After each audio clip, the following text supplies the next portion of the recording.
Français. Est-ce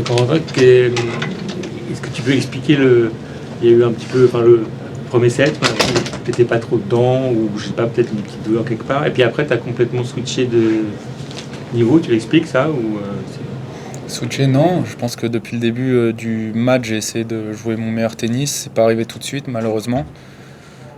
Mais j'avais un bon joueur aussi qui m'a mis la pression dès le début. J'ai eu du mal à trouver mon rythme.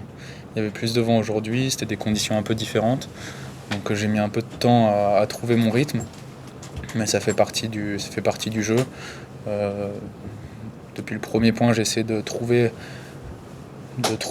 mon équilibre et trouver la bonne façon de jouer, comment l'embêter avec mon jeu. Mais voilà, je savais que de toute façon un match c'est long, il y a le temps en Grand Chelem, heureusement pour se régler, pour ajuster son jeu face à l'adversaire. Donc voilà, évidemment on espère toujours démarrer du mieux possible, c'était pas le cas aujourd'hui, mais c'est pas grave, je suis content, j'ai appris encore des choses aujourd'hui et j'ai failli renverser quand même ce premier set sans jouer mon meilleur tennis. Donc comment je l'explique, je sais pas, c'est comme ça, hein. J'ai pas décidé de bien jouer ou décidé de mal jouer, j'ai essayé de faire mon mieux, essayer de trouver mon rythme à chaque point. Et ça s'est enclenché à partir du deuxième set, même si en fin de premier set c'était de mieux en mieux. Tu as eu quelques difficultés au service au tout début, mais ensuite tu as, je trouve, extrêmement bien servi. Bon, évidemment, tu travailles tous tes coups, mais est-ce que tu as le sentiment que c'est un coup sur lequel tu as vachement évolué ces dernières années et qui t'offre à la fois plus de points gratuits, mais même plus de. Tu varies énormément et qui t'offre plus de deuxième coup plus facile? Ouais, j'avais pas trop mon rythme au service en début de match, c'était compliqué. Surtout sur dur, c'est quand même un des coups les plus importants du tennis moderne. Euh, donc, euh, donc c'est très important, je travaille beaucoup ce coup. Et c'est vrai que ça m'a aidé par la suite d'avoir des points gratuits, de pouvoir démarrer sur mes jeux de service avec l'avantage dans le point. Euh, voilà, de toute façon, comme je disais, j'ai pas mal servi volontairement au début de match, mais petit à petit j'essaie de régler quelques détails et à un moment c'était de mieux en mieux et c'était vraiment bien à un moment au niveau du service, donc je suis content d'avoir réussi à élever mon niveau sur ce point-là. Et quand tu as un début de match comme ça où ça va pas dans ton sens, dans la tête, t'es comment? Tu te dis, bon, comme tu as dit tout à l'heure, j'ai le temps, ça va venir, il y a zéro panique. Intérieurement, comment tu vis un début de match comme ça? Bon, c'est pas l'idéal et évidemment je préfère que ça soit l'inverse, mais c'est comme ça, je suis arrivé avec plein de bonnes intentions. J'arrivais pas au début à trouver mon rythme, à trouver la façon de jouer, à réaliser en tout cas ce que j'avais en tête. Mais le plus important c'était de continuer à avoir la démarche, d'être agressif. J'étais un peu trop défensif en début, je subissais, et du coup d'avoir conscience de ça pour essayer d'inverser un peu la tendance et devenir plus agressif. Et donc voilà, c'est là-dessus que je me focalisais, sur essayer de changer ça en fait. D'avoir plus de mal en début, c'est un fait, mais à part s'en servir pour essayer d'améliorer et s'en servir pour voir ce qu'il faut faire de mieux, il n'y a pas d'autre chose à aller puiser là-dedans. J'essaie de pas me juger, ça arrive à tout le monde de mal commencer. Et c'est surtout que c'est pas une raison, c'est pas parce qu'on commence mal qu'on va finir mal. Donc voilà, je mettais mon attention sur comment point après point jouer de mieux en mieux. est-ce que tu as déjà, peut-être pas encore réfléchi, mais une petite idée de comment est-ce que tu vas jouer contre Alcaraz, sachant que la plupart du temps, tu es largement meilleur que tous tes adversaires dans le petit jeu, dans le toucher. Lui, c'est aussi un des meilleurs, si ce n'est le meilleur là-dessus. Est-ce que ça veut dire qu'il va falloir que tu changes un petit peu ton jeu ou pas?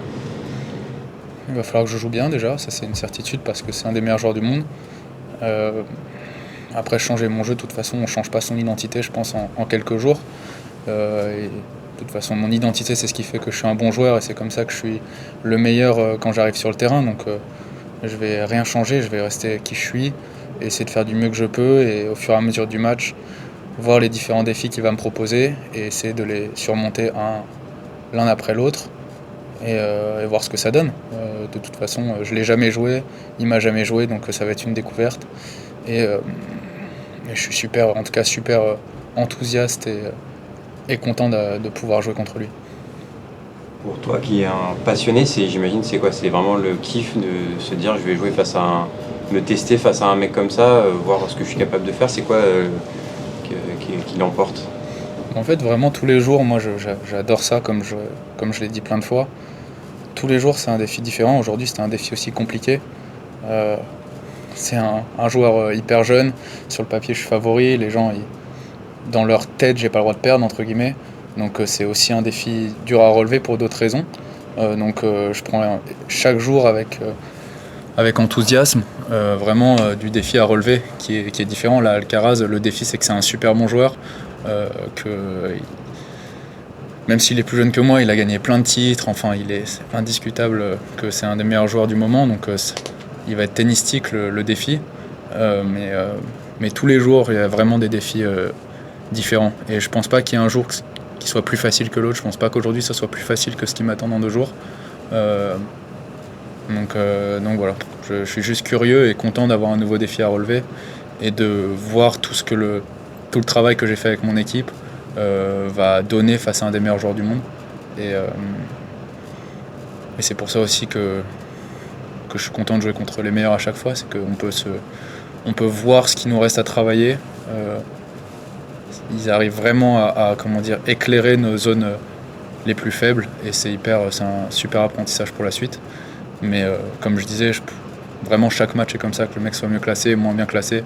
J'essaie de voir ce que l'adversaire peut m'apprendre sur moi et ça sera pareil dans 2 jours.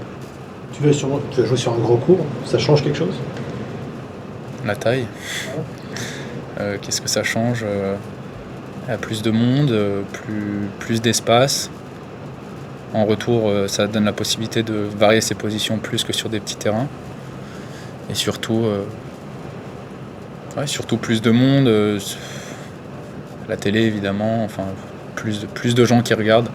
C'est ça que ça change. Après, ce que ça change dans la pratique, pas grand-chose. On a toujours une raquette et une balle.